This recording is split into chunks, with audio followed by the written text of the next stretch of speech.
I've been working at this hotel for 5 long years. I started as a housekeeper, check-in clerk for 2 of those years, but for the past 3, I've been in management.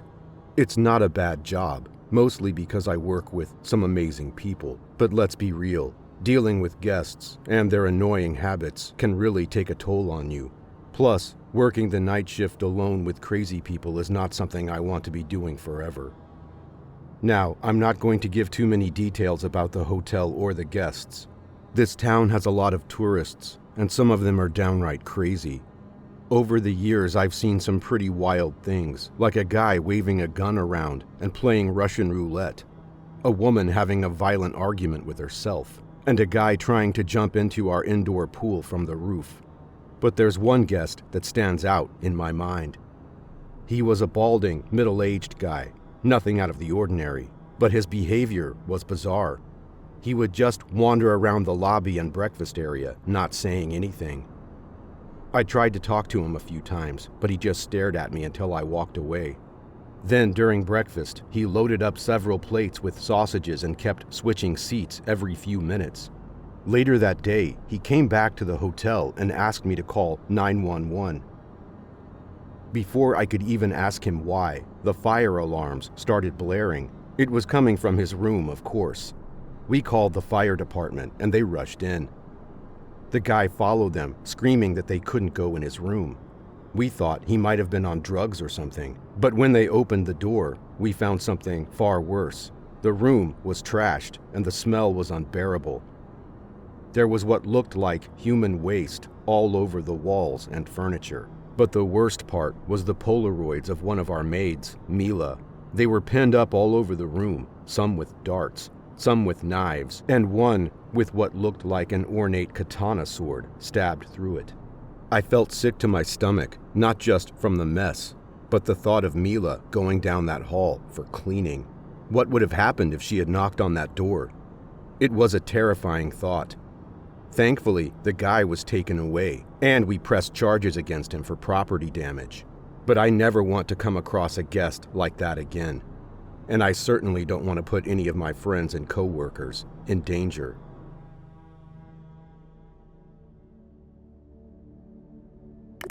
I was on a business trip in Orlando with some co-workers, and my boss messed up the hotel bookings.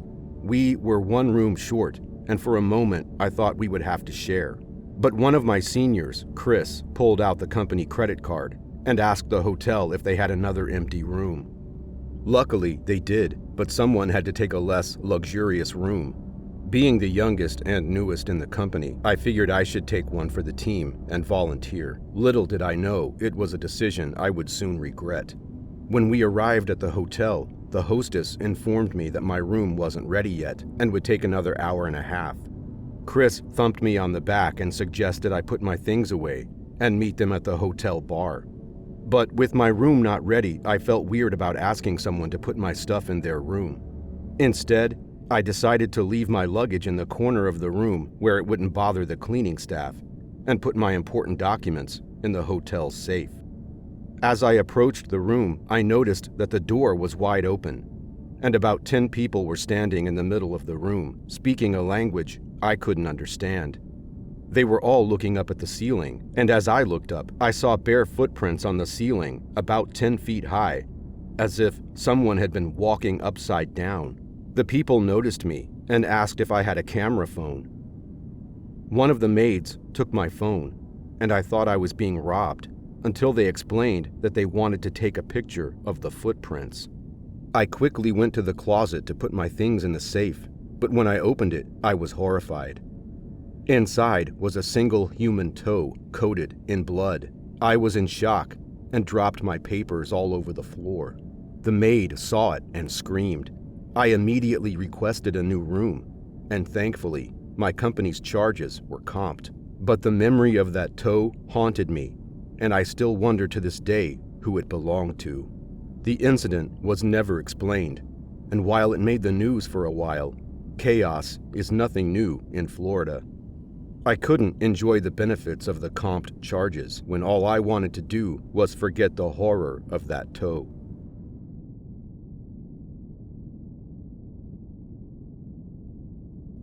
This happened a couple years ago in Houston, Texas, where I was working the night shift as a bouncer at a club downtown.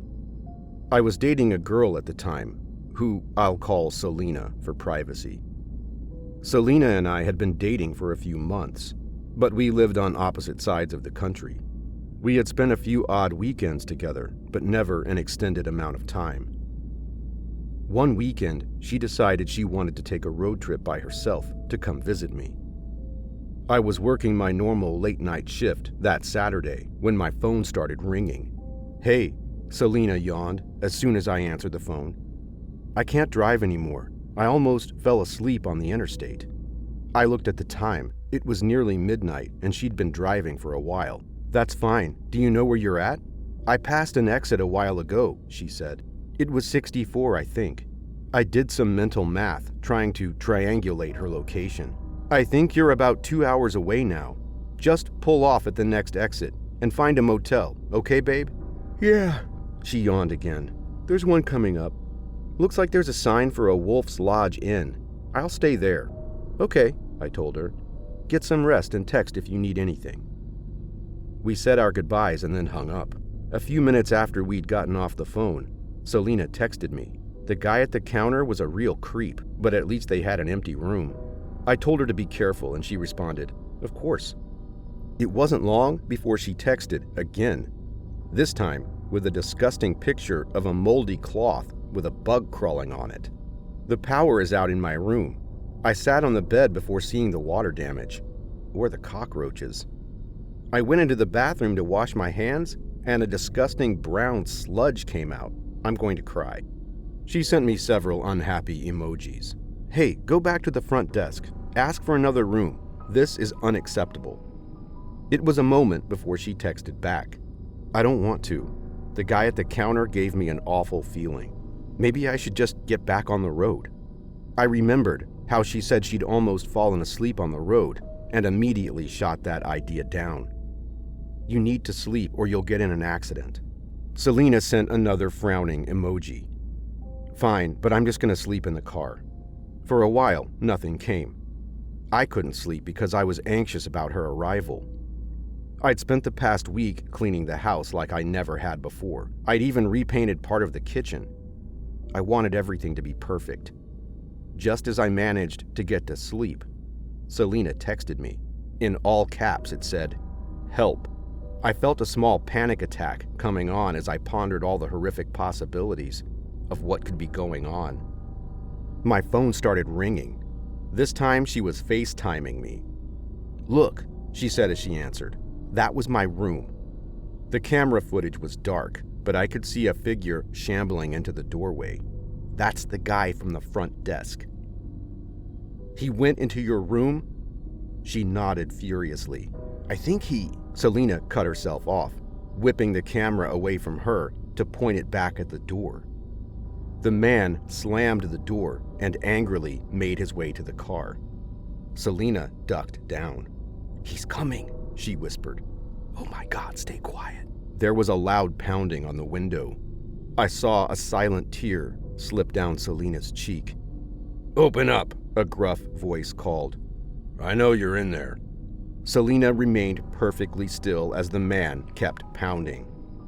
It felt like this must have gone on forever, but in reality, it lasted for less than 5 minutes, after which we heard the crunch of gravel as he walked away.